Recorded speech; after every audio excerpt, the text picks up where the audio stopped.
ಶಿವರಾತ್ರಿನ ಯಾಕೆ ಆಚರಿಸ್ತಾರೆ ಗೊತ್ತಾ? ಯಾಕೆ ಲಕ್ಷಾಂತರ ಜನ ಇವತ್ತು ಉಪವಾಸ ಮಾಡ್ತಾರೆ ಗೊತ್ತಾ? ನಾ ಹೇಳ್ತೀನಿ ಕೇಳಿ. ಪುರಾಣದ ಪ್ರಕಾರ ದಕ್ಷ ಮಹಾರಾಜ ಮತ್ತೆ ಪ್ರಸೂತಿ ರಾಣಿಗೆ ಒಬ್ಬಳು ಸುಂದರವಾದ ಮಗಳಿರ್ತಾಳೆ.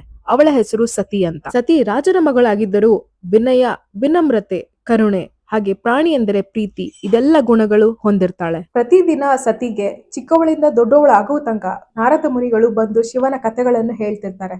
ಶಿವನು ಎಂತ ಮಹಾನುಭಾವ, ಅವನು ಎಷ್ಟು ಪರಾಕ್ರಮಿ, ಕರುಣಾಮಯಿ, ಹೇಗೆ ಕೈಲಾಸದಲ್ಲಿ ಋಷಿ ಮುನಿಗಳು ಶಿವನನ್ನು ಪೂಜಿಸ್ತಾರೆ, ಆದರಿಸ್ತಾರೆ, ಇದೆಲ್ಲ ಕಥೆಗಳನ್ನ ನಾರದ ಮುನಿಗಳು ಸತಿಗೆ ಹೇಳ್ತಿರ್ತಾರೆ. ಈ ಕಥೆಗಳನ್ನು ಕೇಳಿದ ಸತಿಗೆ ಶಿವನ ಮೇಲೆ ಅಪಾರವಾದ ಭಕ್ತಿ ಹಾಗೆ ಪ್ರೀತಿ ಕೂಡ ಇರುತ್ತೆ. ಶಿವನನ್ನು ಹೇಗಾದ್ರೂ ಮಾಡಿ ಒಲಿಸಲೇಬೇಕು, ಮದುವೆ ಆಗಲೇಬೇಕು ಅಂತ ಕಠಿಣವಾದ ವ್ರತ, ಉಪವಾಸ, ತಪಸ್ಸು ಎಲ್ಲವನ್ನೂ ಮಾಡ್ತಾಳೆ.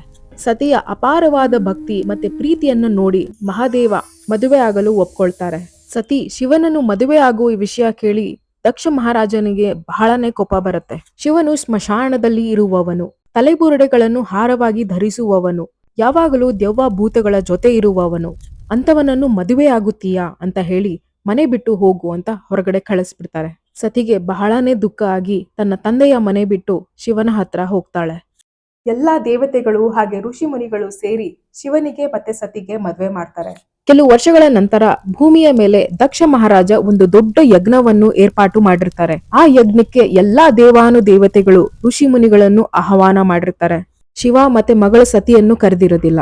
ಕರೆಯದಿದ್ದರೂ ಅಪ್ಪನ ಮೇಲೆ ಇರೋ ಪ್ರೀತಿಯಿಂದ ಆ ಯಜ್ಞಕ್ಕೆ ಸತಿ ಕೂಡ ಬರ್ತಾಳೆ. ದಕ್ಷ ಮಹಾರಾಜ ಸತಿ ಮತ್ತೆ ಅವಳ ಗಂಡ ಶಿವನಿಗೆ ಬಹಳನೇ ಅವಮಾನ ಮಾಡ್ತಾರೆ. ಸಾವಿರಾರು ಜನಗಳ ಮುಂದೆ ತನ್ನ ಗಂಡ ಶಿವನನ್ನು ಅವಮಾನ ಮಾಡಿದ್ದಕ್ಕೆ ಅವಳಿಗೆ ಬಹಳನೇ ದುಃಖ ಆಗುತ್ತೆ. ಆ ದುಃಖ ತಡಿಲಾರ್ದೆ ಅವಳಿಗೆ ಇದ್ದ ಶಕ್ತಿಯಿಂದ ತನ್ನನ್ನ ತಾನೇ ಬೆಂಕಿಯಿಂದ ಸುಟ್ಟಿ ತೀರಿ ಹೋಗ್ತಾಳೆ.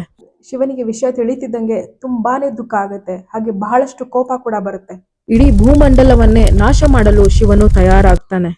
ಜ್ವಾಲಾಮುಖಿ ಪಟಿಸುತ್ತೆ, ಇಡೀ ಸಮುದ್ರವೇ ಉಕ್ಕಿ ಹರಿಯುತ್ತೆ, ಭೂಮಿ ನಡಗಿ ಹೋಗುತ್ತೆ. ಶಿವನು ಸತಿಯ ಮೃತದೇಹವನ್ನು ಹಿಡಿದು ತಾಂಡವವಾಡುತ್ತಾರೆ. ಇದನ್ನೆಲ್ಲ ನೋಡಿದ ವಿಷ್ಣು ದೇವನಿಗೆ ಇದನ್ನು ಹೇಗಾದರೂ ಮಾಡಿ ಕೊನೆ ಮಾಡಲೇಬೇಕು, ಭೂಮಿಯನ್ನು ಕಾಪಾಡಲೇಬೇಕು ಅಂತ ತನ್ನ ವಿಷ್ಣು ಚಕ್ರವನ್ನು ಕಳಿಸಿ ಸತಿಯ ದೇಹವನ್ನು 51 ಭಾಗಗಳನ್ನಾಗಿ ಮಾಡಿ ಭೂಮಿಯ ಮೇಲೆ ಹಾಕುತ್ತಾರೆ. ಇದಾದ ನಂತರ ಶಿವನು ಹಿಮಾಲಯಕ್ಕೆ ಹೋಗಿ ಏಕಾಂಗಿಯಾಗಿ ತಪಸ್ಸು ಮಾಡಲು ಹೊರಟು ಹೋಗುತ್ತಾರೆ. ಹೀಗೆ ಸಾವಿರಾರು ವರ್ಷಗಳು ಕಳೆಯುತ್ತೆ.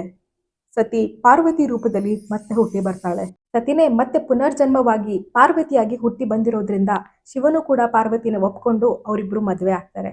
ಶಿವ ಮತ್ತು ಪಾರ್ವತಿ ಮದುವೆ ಆಗಿದ್ದ ದಿನಾನೇ ಈ ಮಹಾಶಿವರಾತ್ರಿ. ಪೂಜೆಗೆ ಬೇಕಾಗಿರೋ ಶಿವನ ವಿಗ್ರಹ, ಶಿವನ ಲಿಂಗು, ನಂದಿ ಎಲ್ಲವೂ ನಮ್ಮ ಅಂಗಡಿಯಾದ ಟ್ರೆಡಿಷನಲ್ ಟ್ರೆಷರ್ಸ್ ಅಲ್ಲಿ ಸಿಗುತ್ತೆ.